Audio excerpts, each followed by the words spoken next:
What's going on YouTube? Levi of Old Iron Off-Road. If you're new to the channel, we are all about off-road, four-wheel drive, and mainly international scouts. But if you're into crazy cut-up suspension, engine swaps, and just cool old vintage 4x4 builds, make sure to hit the subscribe button, hit the like button, leave us a comment, and hang out with us for a bit. I'm sure you'll find some content that you will enjoy.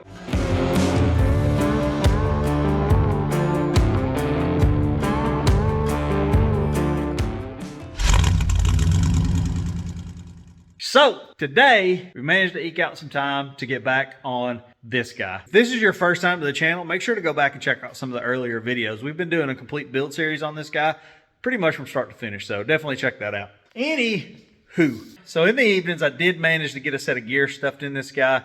As you can see, we've got the bridge all assembled, the pinion guard on, pinions all together. Everything is as it needs to be in this axle. So we're ready to get cranked up on the 4-link suspension in the rear.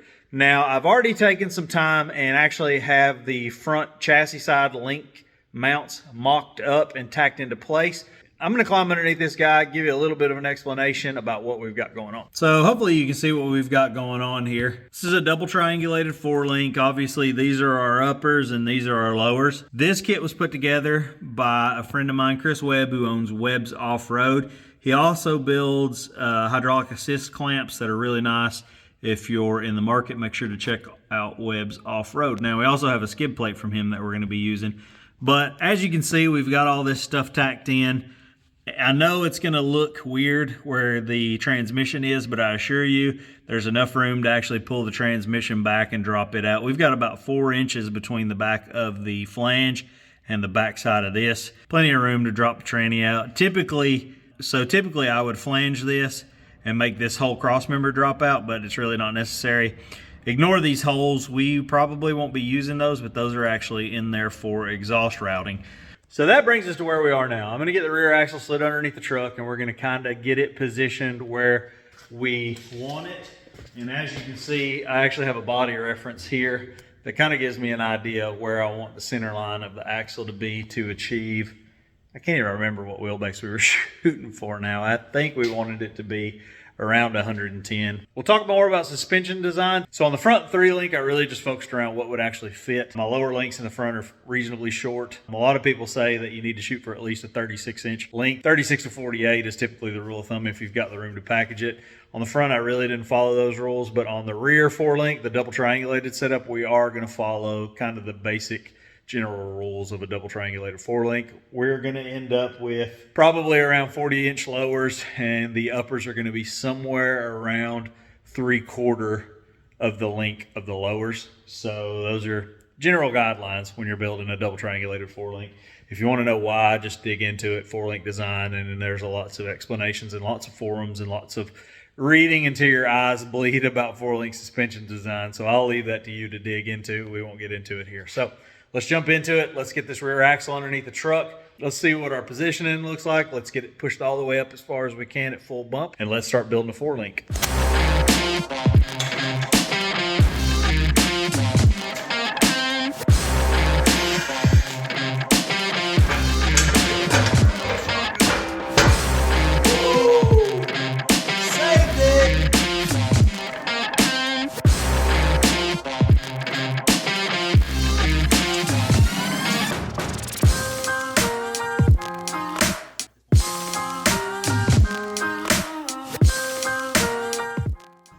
I think we're going to sacrifice a little bit of wheelbase. I think we're going to go for 106.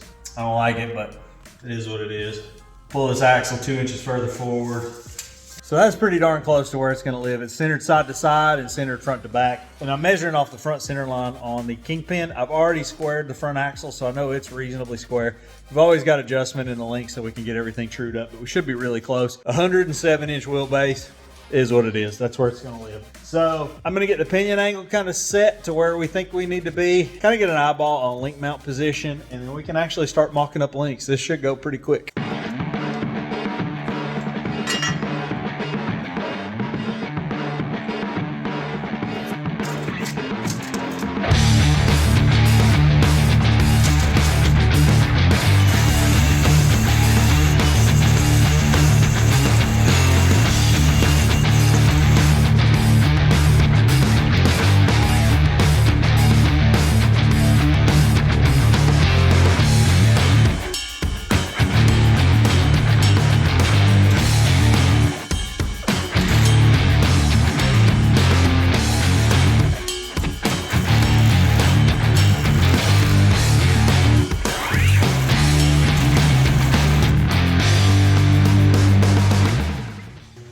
got everything tacked up under the chassis. We have got our box of Rough Stuff Heims already threaded together with our tube adapters and our jam nuts, which is nice. I don't have to go through and put 8 Heims together. So we're gonna get these guys unboxed, get them bolted loosely into the link mounts, and then we can measure up for our link bars. 29.5 uppers, and that's gonna give me a 36-inch low upper and a 44-inch lowers. So again, our tube link's 29.5 on the uppers, 37.5 on the lowers. That gives us a 44-inch total length lower and a 36-inch total length upper. That should work fine. We've got plenty of separation here at the chassis side. We've got almost 7 inches of separation. And then on the axle, we got about 10 inches of separation on the axle side. So everything should play nice. We'll get some tubes cut, tacked up, and we'll be able to actually cycle the suspension and see what's happening. So let's do it.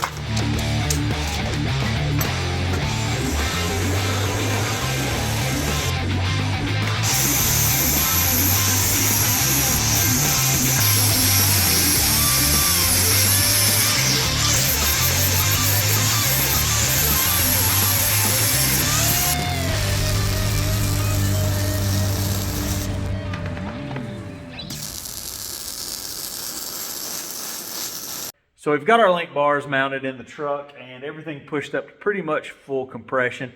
I thought I was actually going to have to cut some of this upper cross member out to get a little bit more up travel, but I don't think that's going to end up being an issue, as the tires at full compression are already going to be up into here. So a little more fender trimming than I'd intended, but it is what it is. So we'll cycle the suspension.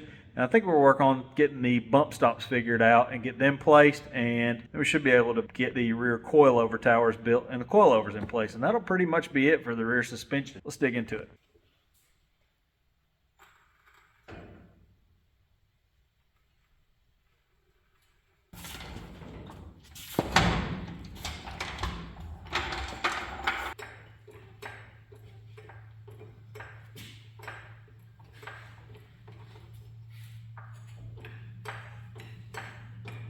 So that's about full tilt boogie. I think everything's happy. Let's dig into the bump stops. So you can see here what we're working with, and the body actually causes me to have to push this out a little further, which that's not a huge deal. I could build a bracket to space that off the chassis, and I could probably just bring it straight to the top of the truss, which I think that's what we'll do, but I think we'll actually take some of this out. With the amount of tubing and stuff that we're going to put back in this truck, I don't think we're going to structurally compromise anything. So I'm going to go ahead and hack this area out.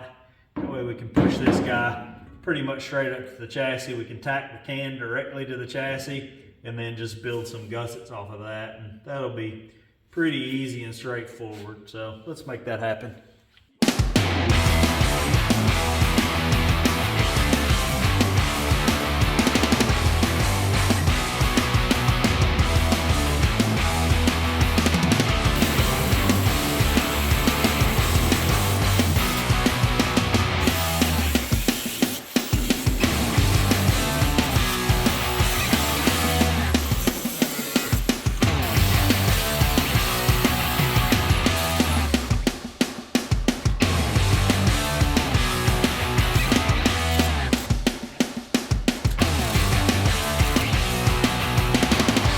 So we managed to get the other bump cam mocked up, and as you can see, with our axle setting at full droop pretty much on one side up against our bump can at the other, we're going to have to make some significant sheet metal changes.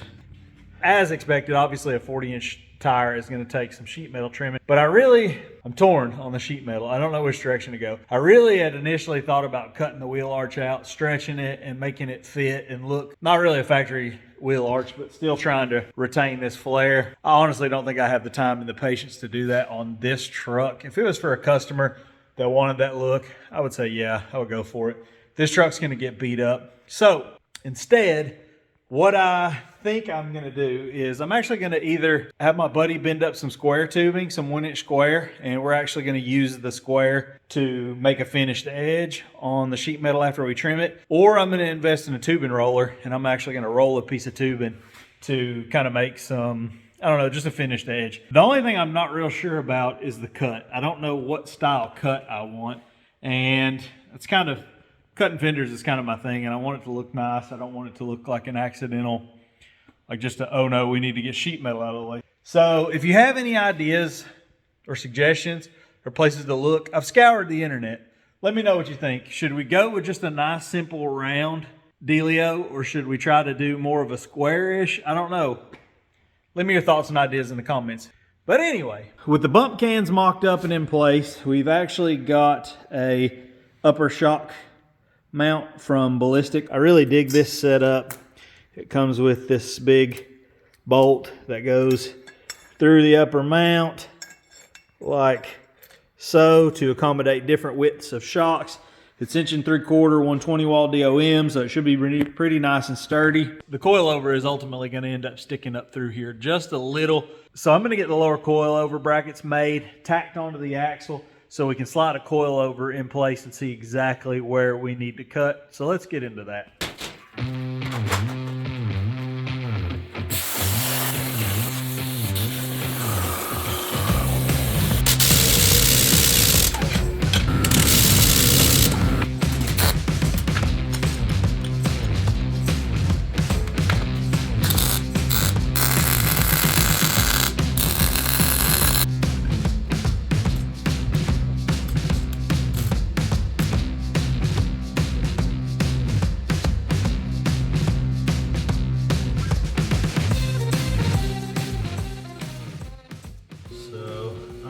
Say looks pretty straight. That's right where that's gonna want to go. Okay, cut. So I'm sure that seemed real scientific to all you guys watching at home, but we've got a couple marks. I'm gonna punch some holes, and I'm actually gonna hack out part of this upper floor, and then we should have at least an idea of where our coilover is going to end up.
So we managed to get the coilover mounts made, get the coilovers all mocked up. We are full compression on the coilover, full compression on the bump stop. The only issue is going to be up here at the top. It's not going to be fun to get this bolt out. This bolt is very close to hitting dead center of this piece of sheet metal here. So a little more trimming may be in order, but I'm going to jump onto the other side, get it buttoned up, and then we'll get on with something else. All right, so we got her did. There are now 2 shock towers, coilover towers sticking up through the bed of this thing.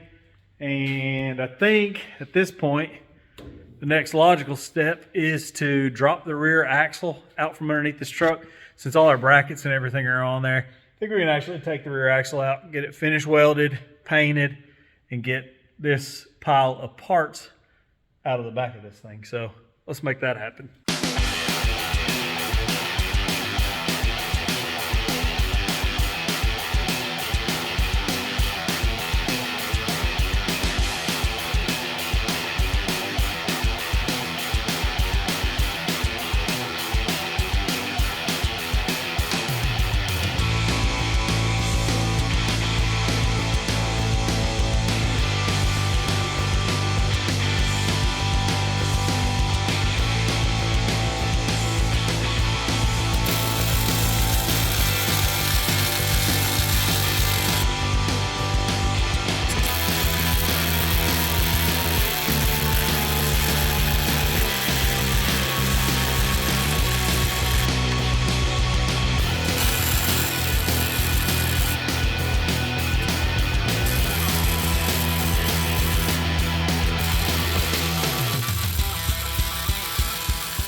So we got all our brackets welded on. Everything's looking good. Of course, we got the big, nasty, rough stuff diff cover. I'm actually gonna take and cut about 1 inch off the bottom of this housing, gain a little bit of ground clearance. Normally, I'd take the whole bottom bolt and everything off, get about 1.5 inches out of it. But this housing actually has a drain plug in it, so I think we're just gonna get what we get instead of thinning out the bottom of this housing. But I think it's time to put the camera down, get to it. I'm gonna get this axle cleaned up, painted, put together. So I think that's all we've got for this video. I appreciate you at home taking the time to watch these videos. Make sure to like, subscribe, comment, and as always, enjoy.